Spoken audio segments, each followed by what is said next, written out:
Hey everybody, it's Laurie-Ann here, and we are going to be talking about the 4 secrets that are going to make your online brand accelerate really fast. And these are just 4 things that I wanted to share with you because I get a lot of questions about brand and how to be consistent and how do I get known. And so I thought that I would just do a Facebook Live on this. So what I'm going to do while people are just jumping on, I want to share this to my Facebook group first. And if you are not a part of my Facebook group, it is Entrepreneurs Making an Impact. And I'm excited to be here. This is the second full week. I was traveling all weekend and just so looking forward to being here tonight. Let's see. Let's share it there. And I'm excited to be here. This is the second full week. I was traveling all weekend and just so... Didn't mean to do that. Anyways, okay, so we are in Entrepreneurs Making an Impact and right here on my business page, and I will also share this now. Not exactly. Let's see.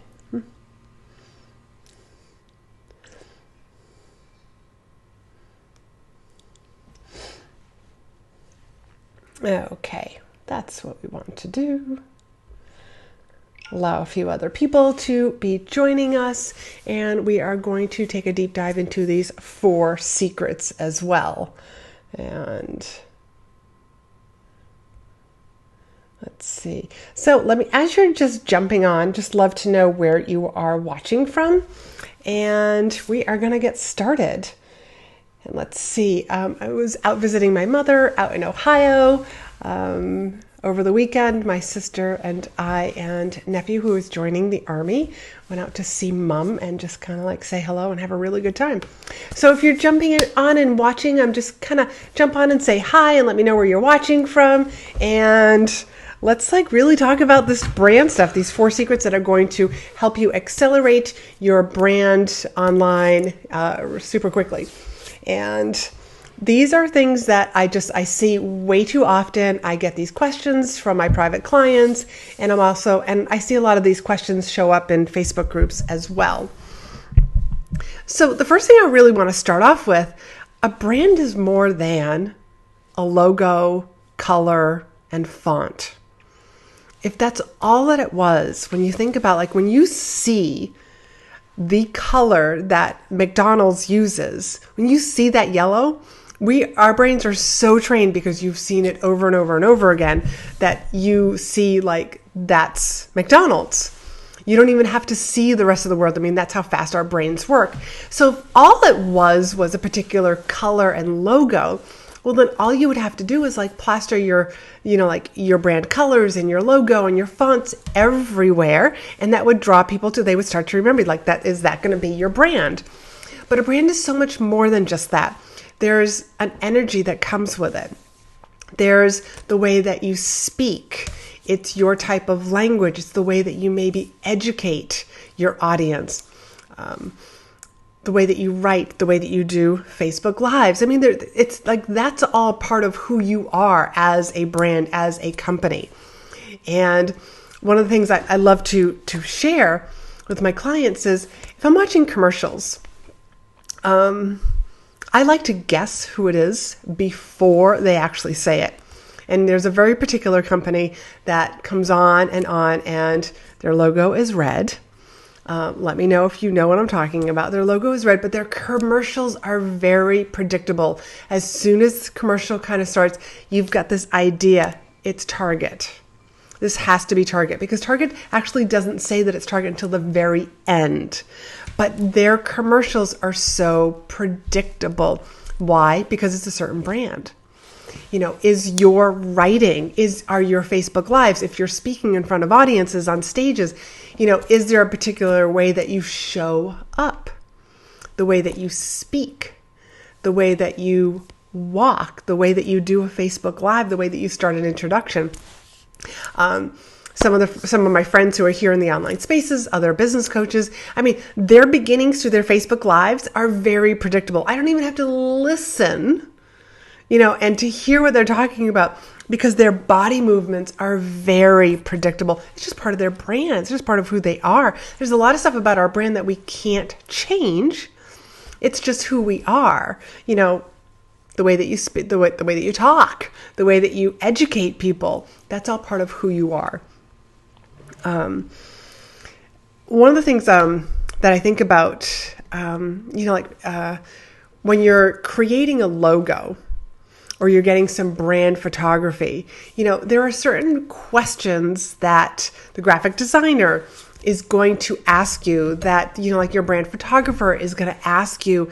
They're going to ask you questions about your brand so that they can deliver the photos, so that they can make suggestions about what kind of photos. If you're very prim and proper, maybe your photos are going to be in a suit. I like to come across as being rather laid back. And I want my audience to always think that, hey, being a speaker is not that far. If she can do it, I can do it. And I always, I want to make sure that my audience or anybody who's watching my Facebook Lives sees me in person or even is reading my content feels that they can do this as well. So I kind of gave, even in my leadership days, when I was speaking on leadership topics, I didn't want to wear suits because I didn't want to come across as being, I'm going to use the word stuffy. I always dress polished, but there's something about I really just didn't feel comfortable wearing a suit. So I'd rather dress nicely, but maybe not have the jacket on. I do like to wear skirts, and you'll always see me in heels.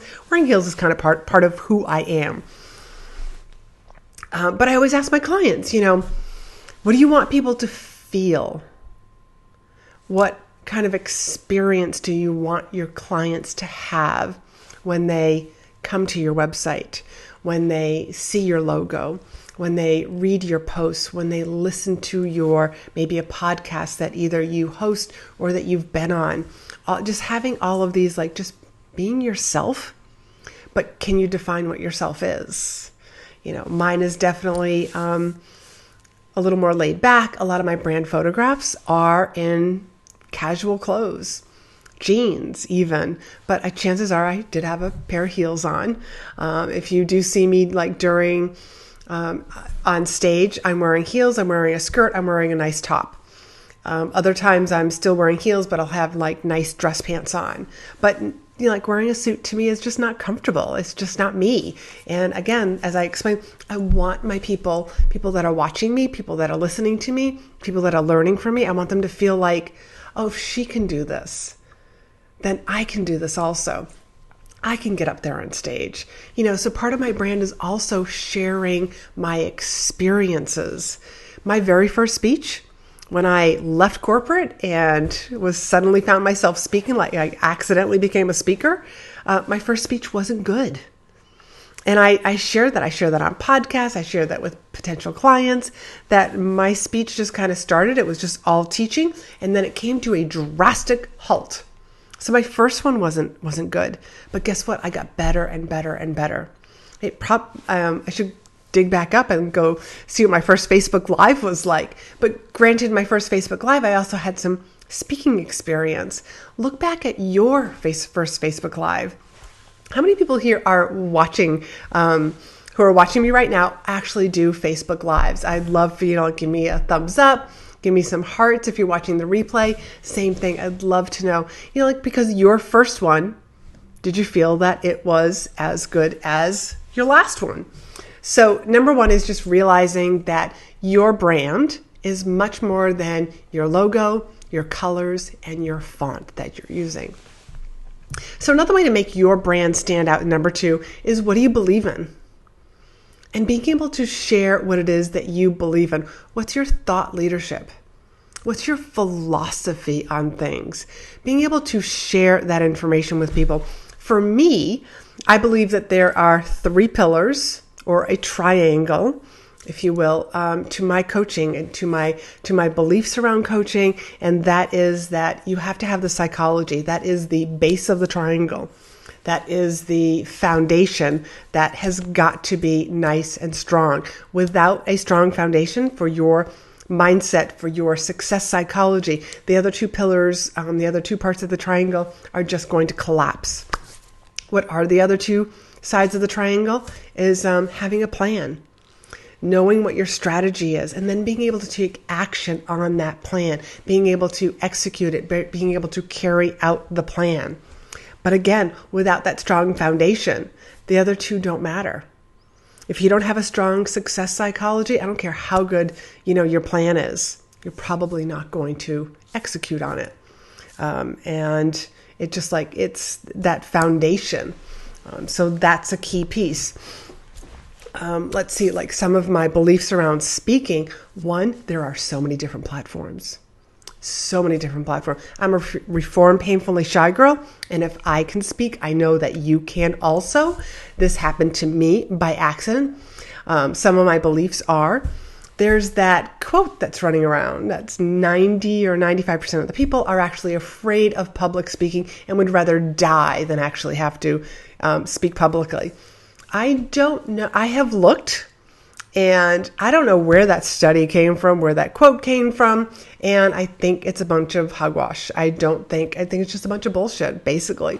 I believe that it was a sort of a situation where people might have been walking into a football arena, and they just kind of asked people, hey, if we give you a microphone, can you speak to however many people show up at these games that fit in these arenas? Let's just say it's 16,000 people. Hey, if I give you a microphone, can you speak to 16,000 people? And I'm sure that most of the people said, no. And so that's where they came up with this, no, I'd rather die than have to speak to, 16,000 people. I also have a belief that we are raising a generation of kids and young adults who have grown up with a smartphone in their hand and with photographs, instant, be able to see those pictures instantly. I'm getting a little tongue-tied here. And being able to be on video, whether that's on a Facebook or you're just taking some video, it's so much easier. So I think we're raising a generation of kids that and young adults that are going to be super comfortable in front of a camera. So why not? I also have a belief, these are, again, some of my philosophies, that speaking is your best form of marketing. Let's see, Tony Robbins has a couple of quotes about speaking and how it really does accelerate your career. There's a number of other people, and I should be able to share some of those quotes. But other people believe it's just one of those things that I actually work with clients because they've gotten passed over for promotions, because they keep saying no to the speaking events. I don't want to speak at that meeting. I don't want to speak at that conference. And it holds them back, and they know it. And so speaking is just one of those skills. But again, there's lots of different platforms, and it's about you finding the platform that works for you. Number 3 is having a unique process. What's your process? This is how you kind of separate from everybody else in a very noisy market. But do you have a process that you walk people through? For me, I have what I call a 3. If you're going to craft a presentation, it's going to be a 3 C's presentation, which is compelling, captivating, and most importantly, converting. So that's my philosophy on a presentation. So I walk my clients through, how do you create that compelling, captivating, and converting presentation? So what unique process do you have if you're a coach, for your coaching process? If you do brand photography, what's your unique process for bringing out the best in people and making people feel comfortable?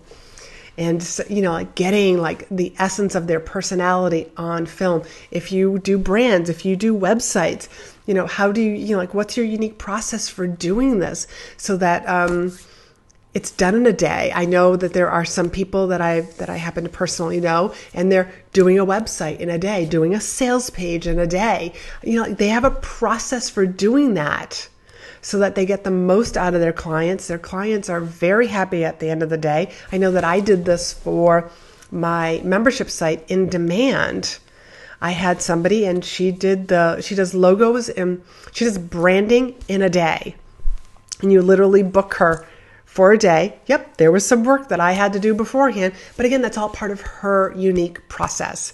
And if you are curious who that is, that happens to be Sarah Massey. Number four is probably going to surprise you. And that is to pick a social media platform. Not trying to be on all platforms at all times. Now, don't misunderstand me. That doesn't mean you're only picking one platform and you're never going to be on another platform. No. Actually, what I mean is pick a platform, get known on it, get good at it, almost like so that you're not being distracted by, I got to be on Facebook, and then I got to be on Instagram, and I got to be, they say I got to be on LinkedIn, and they also say I got to be on Twitter. Well, how am I going to be on like all these different platforms all at the same time? Oh, and then there's YouTube, and then there's Vimeo, and now there's TikTok. So it can be very overwhelming. So what I tell people to do is, like your brand, you're working on your brand and which social media you're going to be on. I'm really good on Facebook and Facebook Live. I have a very big presence here on Facebook, so much so, and so many people know exactly what I do, that whenever somebody is asking a question about speaking, how to break into speaking, how to get booked for speaking, lots of different questions. How much should I charge for speaking? Somebody just booked me. I don't know what to do next. Is that I get tagged a lot in those situations because people know that that's what I do. So I'm known. So there's part of my brand is that I'm known for that. So I want you to pick a social media platform, get really good on it, and then move to another one. It's almost like if you figure like you had like plates that were spinning, on small sticks, so to speak, and you get one running, you get one spinning, and once it's spinning, once you get it going, it takes very little just to keep it going, keep it spinning, so that you can spend a little more energy on the next one to get it up and running. Is this making sense? Hope so.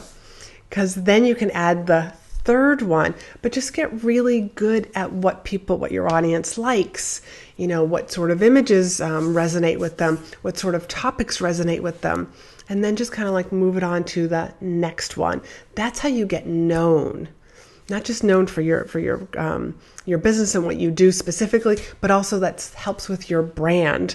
Is now I remember this particular person. So then I see your information come up. And guess what? I'm more likely to read it. I'm more likely to watch your video. I'm more likely to comment on it.